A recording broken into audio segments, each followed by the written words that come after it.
So అందరికీ నమస్తే. Welcome to Navachaitanya competition YouTube ఛానల్కి అందరికీ స్వాగతం. క్వాలిటీ ఆన్లైన్ ఎగ్జామ్ తీస్తున్న మీ నవచైతన్య కాంపిటీషన్ అయితే ఇప్పుడు క్వాలిటీ వీడియోస్తో మీ ముందుకు రావడం జరిగింది.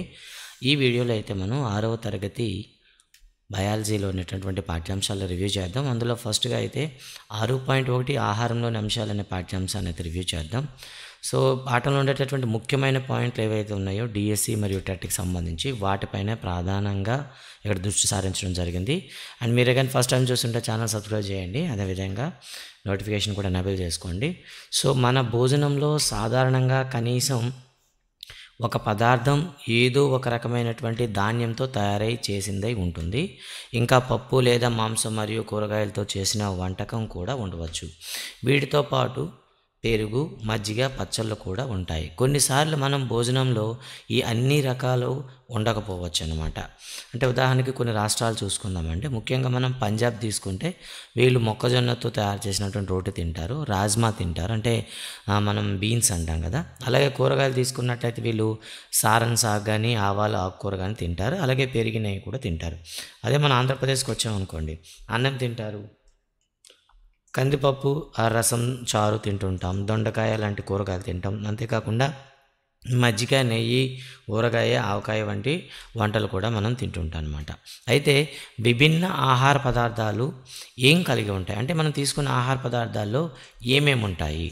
ప్రతి వంటకం సాధారణంగా మొక్కలు లేదా జంతువుల నుంచి పొందే ఒకటి లేదా అంతకన్నా ఎక్కువ పదార్థాలతో తయారై ఉంటుందని మనకు తెలుసు. ఈ పదార్థాలు మన శరీరానికి అవసరమైన కొన్ని అంశాలను కలిగి ఉంటాయి. ఈ అంశాలనే మనం పోషకాలు, న్యూట్రియంట్స్ అని పిలుస్తాం అన్నమాట. అంటే మనం తీసుకునే ఆహారంలో మన శరీరానికి పెరుగుదలకు, శక్తినివ్వడానికి, మరమ్మతులు చేయడానికి కొన్ని అంశాలు అయితే ఉంటాయి. వీటిని మనం పోషకాలు అంటారు. మన ఆహారంలో ఉండే ప్రధాన పోషకాలు కార్బోహైడ్రేట్లు, ప్రోటీన్లు, కొవ్వులు, విటమిన్లు, ఖనిజ లవణాలు. వీటికి అదనంగా ఆహారంలో మన శరీరానికి అవసరమయ్యే పీచు పదార్థాలు, నీరు కూడా ఉంటాయి. అంటే మనం తీసుకునే ఆహార పదార్థాల పరిమాణం బట్టి కూడా వీటిని వర్గీకరిస్తుంటాం. స్థూల పోషకాలని, సూక్ష్మ పోషకాలని కూడా పిలుస్తూ ఉంటాం. కొన్ని సాధారణ పద్ధతుల ద్వారా మనం వండిన ఆహారం లేదా ముడి పదార్థం ఈ పోషకాలలో ఒకటి లేదా అంతకన్నా ఎక్కువ కలిగి ఉన్నాయో లేదో మనం పరీక్షించవచ్చు. ఇతర పోషకాల కోసం చేసే పరీక్షలతో పోలిస్తే పిండి పదార్థాలు, మాంసకృతులు, కొవ్వులు ఉనికిని పరీక్షించడం చాలా సులభం. ఈ పరీక్ష నిర్వహించడానికి ఇక్కడ ఇంపార్టెంట్ అండి, ఈ రసాయనాలు మనకు అవసరం ఉంటుంది. Iodine, copper sulphate, caustic soda అంటే సోడియం హైడ్రాక్సైడ్ ద్రావణాలు అవసరం. మీకు కొన్ని పరీక్షణాలు, డ్రాపర్లు కూడా అవసరం అవుతాయి. ఒకవేళ ఈ పరీక్షలు నిర్వహించడానికి అవసరమైన రసాయనాలు అందుబాటులో లేకుంటే పట్టికలో ఇచ్చిన విధంగా ఉపాధ్యాయులు వాటిని సిద్ధం చేయవచ్చు. అంటే దీన్ని తయారు చేయడానికి ఉపాధ్యాయులకి కొన్ని హింట్స్ కూడా ఇచ్చాడండి. పిండి పదార్థాల్లో అనేక రకాలు ఉంటాయి. మనం ఆహారంగా ప్రధానంగా కార్బోహైడ్రేట్స్, స్టార్చ్, చక్కెరల రూపంలో ఉంటాయన్నమాట. ఆహార పదార్థం స్టార్చ్ కలిగి ఉన్నది, లేనిది మనం సులభంగా పరీక్షించవచ్చు. ఒక పరీక్షణాళికలో సగం నీటిని తీసుకొని దానిలో టించర్ అయోడిన్ కొన్ని చుక్కలు కలపడం ద్వారా సజల అయోడిన్ ద్రావణాన్ని తయారు చేయవచ్చు. 2 గ్రాములు కాపర్ సల్ఫేటు 100 మిల్లీలీటర్ల నీటిని కరిగించడం ద్వారా కాపర్ సల్ఫేట్ ద్రావణాన్ని తయారు చేయవచ్చు. చూసారు కదా, ఇక్కడ మనకి 2 హింట్స్ అయితే ఇవ్వడం జరిగింది. కాపర్ సల్ఫేట్ సజల ద్రావణం తయారు చేయాలంటే ఎన్ని గ్రాములు తీసుకోవాల్సి వస్తుందని అంటాడు అనమాట.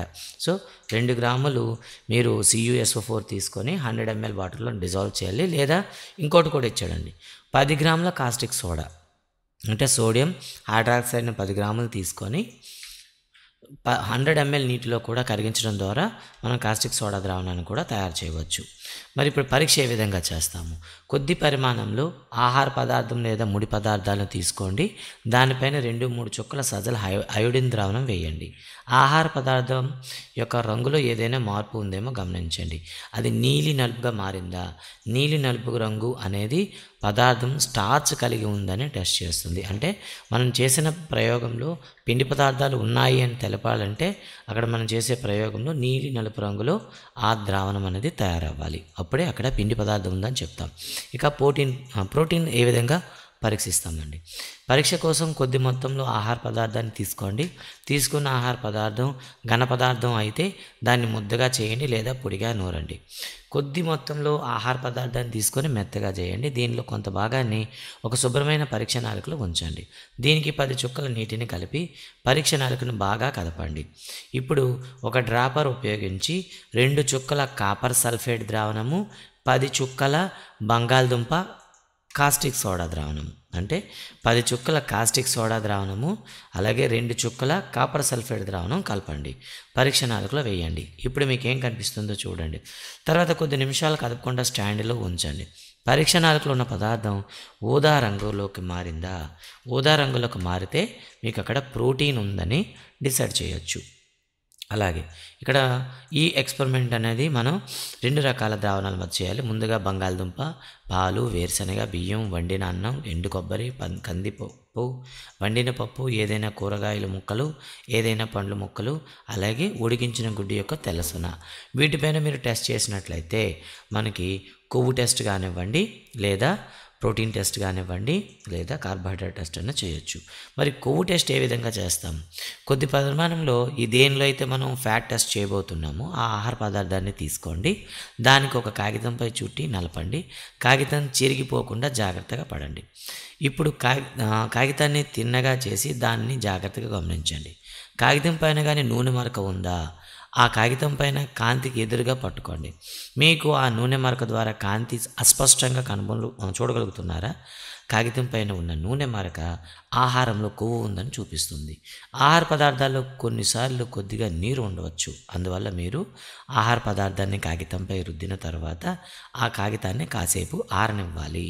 కాబట్టి ఆహార పదార్థంలో ఉండే నీరు వల్ల మనకి ఇబ్బంది ఉంటుంది. కాబట్టి కాసేపు మనం ఏం చేయాలంటే దాన్ని ఆరబెట్టాలి. అప్పుడు మీకు అందులో ప్రోటీన్ అంటే ఫ్యాట్స్ ఉన్నాయా లేదా అనేది ఈజీగా తెలుస్తుందన్నమాట. ఆహారం నుంచి వచ్చిన నీరు ఏదైనా ఉంటే కొద్దిసేపు తర్వాత అది ఎండిపోతుంది. ఒకవేళ ఇప్పుడు కూడా నూనె మరక కనిపించకపోతే ఆహార పదార్థంలో కొవ్వు లేదు అని అర్థం అనమాట. ఒక ఆహార పదార్థం ఒకటి కంటే ఎక్కువ పోషకాలు కలిగి ఉంటుందా? కొన్ని ప్రశ్నలు అయితే ఇవ్వడం ఉంది. ఈ పోషకాలు ఏవీ లేని ఆహార పదార్థాలని ఏమైనా గుర్తించారంటే గుర్తించాం. ఓకేనా. కొన్నిసార్లు ఎటువంటి ఆహార పోషకాలు లేనటువంటి పదార్థాలు ఉంటాయి, వాటిని మనం జంక్ ఫుడ్స్ అంటాము. వేర్వేరు ఆహార పదార్థాల్లో పోషకాలైనటువంటి పిండి పదార్థాలు, మాంసకృతులు, కొవ్వులు, విటమిన్లు, ఖనిజాలు కూడా ఉంటాయి. వేర్వేరు పోషకాలు మన శరీరానికి ఏం చేస్తాయి? పిండి పదార్థాలు ప్రధానంగా మన శరీరానికి శక్తిని అందిస్తాయి. కొవ్వులు మరియు మనకు శక్తిని అందిస్తాయి అన్నమాట. అయితే నిజానికి కొవ్వులు అదే మొత్తంలో ఉండే పిండి పదార్థాలతో పోలిస్తే చాలా ఎక్కువ శక్తిని ఇస్తాయి అన్నమాట. అందుకే కొవ్వుల్ని మనం మితంగా తీసుకోవాలి. కొవ్వులు మరియు పిండి పదార్థాలను రెండు కూడా శక్తిని ఇస్తాయి కాబట్టి వీటిని శక్తిని ఇచ్చే ఆహార పదార్థాలు అంటారు. మన శరీరం యొక్క పెరుగుదల మరమ్మతుల కోసం మాంసకృతులు అంటే ప్రోటీన్స్ అవసరం ఉంటుంది. ప్రోటీన్లు కలిగి ఉన్న ఆహార పదార్థాలని శరీర నిర్మాణ ఆహార పదార్థాలు అని పిలుస్తారు. విటమిన్లు మరియు శరీరాన్ని వ్యాధుల నుండి రక్షించడానికి మనకి సహాయం చేస్తాయి.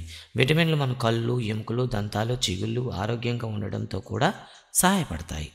విటమిన్లు అనేవి వేర్వేరు పేర్లతో మనం పిలుస్తుంటాం. Vitamin A, vitamin C, vitamin D, vitamin E, vitamin K, vitamin B complex అని పిలుస్తాం అనమాట.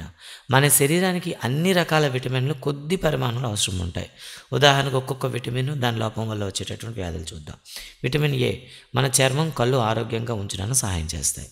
విటమిన్ సి ఆ వ్యాధుల నుండి పోరాడుతున్నప్పుడు మనకి ఇమ్యూనిటీ పవర్ కానివ్వండి పెంచుతుందన్నమాట. విటమిన్ డి మన శరీరంలో ఎముకలు, దంతాలు, కాల్షియం ఉపయోగించుకోవడంలో సహాయం చేస్తాయి. ఖనిజ లవణాలు మన శరీరానికి తక్కువ మోతాదులో అవసరమవుతాయి.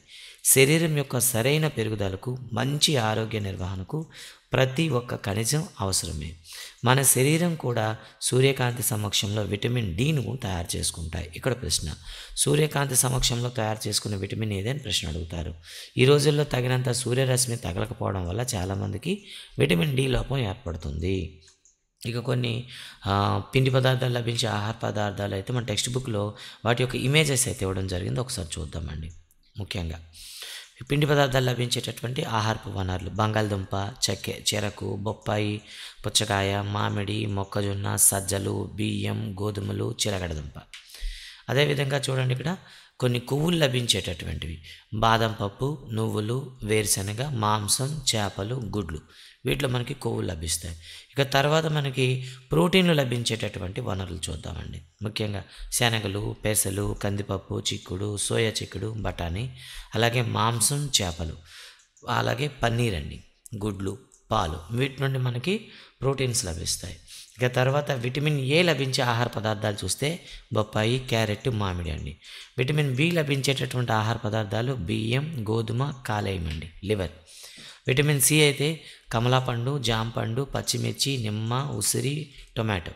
అదేవిధంగా విటమిన్ డి అయితే కాలేయము, గుడ్లు, చేపలండి. ఇలా మనం ఒక్కొక్క విటమిన్ కోసం ఒక్కొక్క ఆహారాన్ని మనం తీసుకోవాల్సి వస్తుంది. ఇక ముఖ్యమైనటువంటి ఖనిజ లవణాల గురించి చూద్దాం. ముందుగా అయోడిన్ అండి. ఇది చేపలు, రొయ్యలు, పీతలు, అల్లం, పాలకూరలో ఎక్కువ లభిస్తుంది.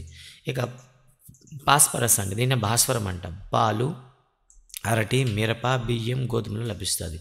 కాల్షియం పాలు, కోడిగుడ్లు లభిస్తాయి. ఐరన్ యాపిల్ పండు, కాలేయము, పాలకూరలో లభిస్తాయండి. చాలా ఆహార పదార్థాలు సాధారణంగా ఒకటి కంటే ఎక్కువ పోషకాలను కలిగి ఉంటాయని మనకు అర్థమవుతుంది. ఇచ్చిన ముడి పదార్థంలో ఒక నిర్దిష్ట పోషకం మిగిలిన వాటి కంటే ఎక్కువ పరిమాణంలో ఉండవచ్చు. ఉదాహరణకి బియ్యం ఇతర పోషకాల కంటే కార్బోహైడ్రేట్స్ ఎక్కువగా ఉంటుంది. అందువల్ల బియ్యాన్ని కార్బోహైడ్రేట్ సమృద్ధి ఆహార వనరు అని పిలుస్తాం. ఈ పోషకాలతో పాటు మన శరీరానికి పీచు పదార్థాలు కూడా, నీరు కూడా అవసరం ఉంటాయి. ఆహారంలో ఉండే ఈ పీచు పదార్థాలని మనం రఫేజెస్ అని పిలుస్తాం. మన ఆహారంలోని పీచు పదార్థాలు ప్రధానంగా మొక్క ఉత్పత్తుల నుండే లభిస్తాయి. జంతువుల నుండి ఎటువంటి పీచు పదార్థం మనకి లభించదు. తృణధాన్యాలు, పప్పులు, బంగాళదుంపలు, తాజా పండ్లు, కూరగాయలు మొదలైనవి పీచు పదార్థాల యొక్క ప్రధాన వనరులు. పీచు పదార్థం మన శరీరానికి ఎటువంటి పోషకాలను అందించదు, కానీ మన ఆహారం అతి ముఖ్యమైన పదార్థం. ఆహారానికి బరువు చేకూరుస్తుంది. ఇది మన శరీరం నుండి జీర్ణం కాని ఆహారాన్ని తొలగించడంలో సహాయం చేస్తుంది. ఇక నీరు మన శరీరానికి ఆహారం కూడా, అంటే ఆహారం నుండి పోషకాలను గ్రహించడంతో సహాయపడుతుంది. అది శరీరంలోని కొన్ని వ్యర్థాలను మూత్రము, చెమట రూపంలో బయటకు పంపడంలో కూడా సహాయపడుతుంది. సాధారణంగా మన శరీరానికి అవసరమైన నీటిని మనం తాగే ద్రవాలు అనగా నీరు, పాలు, టీ వంటి వాటి నుండి పొందుతాం. వీటికి అదనంగా మనకు చాలా ఆహార పదార్థాలు వండేటప్పుడు నీటిని కలుపుతాం. అనేక ఆహార పదార్థాలు నీళ్లు ఉండటం మనం చూస్తూ ఉంటాం. ఈ నీటి ద్వారా మన శరీరానికి అవసరాలు కొంతమేర తీరుతాయి. ఇది కాకుండా మనం అనేక ఆహార పదార్థాలు వండేటప్పుడు నీటిని ఎక్కువగా కలుపుతాము. అంటే మన శరీరానికి మనం నీరు తాగడం వల్ల నీరు రాదు, మనం తీసుకునే ఆహార పదార్థాల వల్ల కూడా వస్తుందన్నమాట. సమతుల ఆహారం లేదా సంతులిత ఆహారం అంటే ఏంటి? మనం సాధారణంగా ఒక రోజులో తినేది మన ఆహారం. మనం తీసుకునే ఆహారం శరీర పెరుగుదలకు, సరైన ఆరోగ్య నిర్వహణకు, శరీరానికి అవసరమైన అన్ని పోషకాలను సరైన పరిమాణంలో కలిగి ఉండాలి. ఈ పోషకాల్లో ఒకటి మరియు ఎక్కువగాను, మరొకటి చాలా తక్కువగా పరిమాణంలో ఉండకూడదు.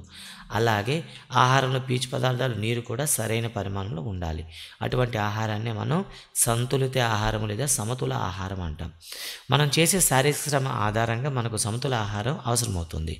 పప్పులు, వేరుశనగ, సోయాబీన్, మొలకెత్తిన గింజలు, పెసలు, శనగలు, పులియబెట్టిన ఆహార పదార్థాలు అంటే ఇడ్లీలు, దక్షిణ భారతదేశంలో చేసేటటువంటి మరికొన్ని ఆహార పదార్థాలు, వివిధ రకాల పిండితో చేసినవి, అలాగే వివిధ రకాల పిండితో చేసినవి మిక్స్డ్ రోటీ అంటాం. చిరుధాన్యాలు, పప్పులతో చేసినటువంటి తెప్ల, అరటి, పాలకూర లేదా బచ్చల కూర, సత్తుపిండి, బెల్లం, అందుబాటులో ఉన్న కూరగాయలు మొదలైనవి ఆహార పదార్థాలు అనేక పోషకాలను అందిస్తాయి.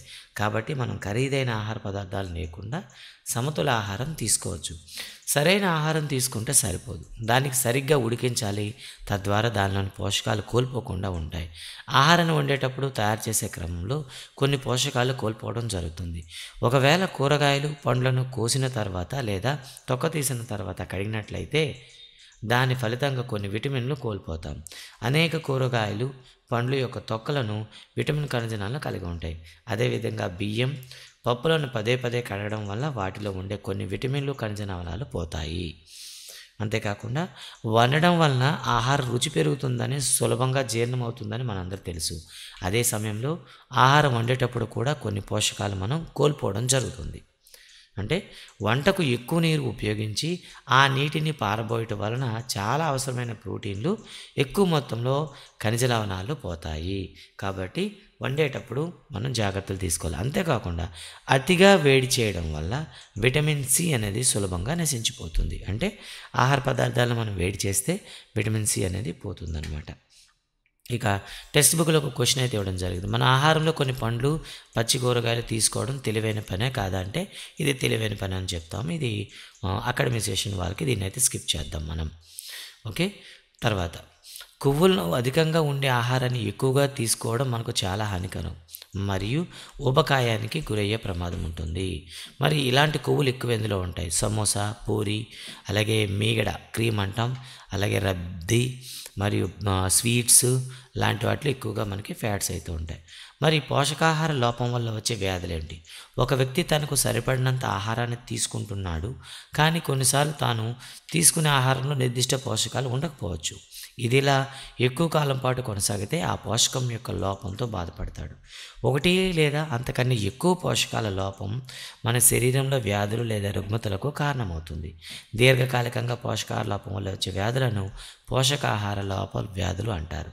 ఒక వ్యక్తి చాలా కాలం పాటు అతని లేదా ఆమె ఆహారంలో తగినంత ప్రోటీన్ లేకపోతే ఎదుగుదల కుంటుపడుతుంది, ముఖం వాచిపోతుంది, జుట్టు రంగును కోల్పోతుంది, చర్మ వ్యాధులు, అతిసార వ్యాధి లక్షణాలు వస్తాయి. ఆహారంలో చాలా కాలం పాటు పిండి పదార్థాలు లేదా ప్రోటీన్లు రెండింటి లోపం ఉన్నట్లయితే అటువంటి వ్యక్తి చాలా సన్నగా, నీరసంగా ఉండి ఆమె కదలలేనంత బలహీనంగా ఉంటాడు. అదేవిధంగా వివిధ విటమిన్లు మరియు ఖనిజ లవణాల లోపం కొన్ని వ్యాధులు లేదా రుగ్మతలు కూడా దారితీయవచ్చు. సమతుల ఆహారం తీసుకోవడం దాని అన్ని పోషకాహార లోపాల వ్యాధులను మనకి నివారిస్తుంది. ఉదాహరణగా విటమిన్లతో చూద్దామండి. విటమిన్ ఏ లోపం వల్ల మనకి దృష్టి లోపం వస్తుంది, చూపు కనిపించదు, చీకట్లో కనిపించదు, కొన్నిసార్లు చూపుగా పూర్తి కోల్పోవచ్చు. విటమిన్ బి1 లోపం వల్ల వచ్చే వ్యాధి బెరిబెరి, బలహీనమైన కండరాలు, పనిచేయడానికి శక్తి ఉండదు. విటమిన్ సి స్కార్వీ అండి, పళ్ళు చిగుల్లో రక్తస్రావం, గాయాల మాండం ఎక్కువ సమయం తీసుకుంటుంది. విటమిన్ డి లోపం వల్ల రికెట్స్ వస్తుంది, ఎముకలు మృదువుగా మారిపోయి తొందరగా విరిగిపోతాయి, అలాగే అక్కడ వంగిపోతాయి. కాల్షియం ఎముకలు దంతక్షయం అంటాం, బలహీనమైన ఎముకలు దంతక్షయం, పళ్ళు పుచ్చిపోతాయి. అయోడిన్ గాయటర్ మెడలోని గ్రంథులు వాచిపోతుంది, పిల్లల్లో అయితే మానసిక వైకల్యం వస్తుంది. ఇక రక్తహీనత, సో నీరసంగా ఉంటారు. ఇక మనకు చూడండి ఇక్కడ FSSL అండి, ఇది చాలా ఇంపార్టెంట్. ఇది ఈలోగా మనకి ప్రమాణ ప్రకారంగా బలవర్ధక ఆహారాన్ని ఇవ్వబడే బలవర్ధక ఆహారం అనగా వరి, గోధుమ, నూనె, పాలు, ఉప్పు వంటి ప్రధాన ఆహార పదార్థాలు కొన్ని విటమిన్లను, ఖనిజ లవణాలను అదనంగా చేర్చి వాటిని పోషక విలువను పెంచుతాయి. అందుకే దీన్ని మనకి స్కూల్లో ఇచ్చేటటువంటి ఆహార పదార్థాలు అంటే బియ్యాన్ని మనం ఫోర్టిఫైడ్ రైస్ అంటామండి. ఓకేనా. ఫోర్టిఫైడ్ సంపూర్ణ పోషణ స్వాస్థ్య జీవన అని పిలుస్తారు. ఫోర్టిఫైడ్ రైస్ అనమాట. ఇది మన స్కూల్లో ఇచ్చేటటువంటి రైస్. ఈ రైస్ అనేది మనకి చాలా ఉపయోగకరంగా ఉంటుంది. ఇక టెక్స్ట్ బుక్లో ఉన్న అభ్యాసాల గురించి చూసుకుంటే కింది వాక్యాలు సరైన పేర్లను సూచించడం ఇవ్వడం జరిగింది. శరీరానికి శక్తినిచ్చే పోషకాలు కార్బోహైడ్రేట్స్, ప్రోటీన్స్. శరీరానికి పెరుగుదల, నిర్వహణ మాంసకృతులు లేదా ప్రోటీన్స్, ఖనిజ లవణాలు. మంచి కంటి చూపు విటమిన్ ఏ. ఎముకలు దృఢంగా ఉండాలి విటమిన్ డి. అలాగే తప్పు రైట్ వాక్యాలు ఇవ్వడం జరిగింది. అలాగే కొన్ని ఖాళీలను పూరించండి. చూడండి. విటమిన్ డి లోపం వల్ల వస్తుంది రికెట్స్ అండి. బెరిబెరి బి1 అండి. ఓకేనా. బెరి1 అంటే మనకి బి1 అంటాం లేదా బి కాంప్లెక్స్. తర్వాత విటమిన్ సి స్కర్వీ అండి. మన ఆహారంలో ఏ విటమిన్ లోపం వల్ల చీకటి వస్తుందంటే విటమిన్ ఏ అండి. సో ఇదండి మొదటి పాఠంలో ఉండేటటువంటి ముఖ్యమైన విషయములు. సో ఈ వీడియో పైన మీ కామెంట్స్ కానీ, సలహాలు కానీ, సూచనలు కానీ ఇవ్వండి. అండ్ నెక్స్ట్ వీడియోలో అయితే మళ్ళీ కొత్త పాఠంతో మేము ముందుకు వస్తాము. మా ప్రయత్నం నచ్చినట్లయితే మీ ఫ్రెండ్స్ అందరూ కూడా షేర్ చేయండి. Thank you very much.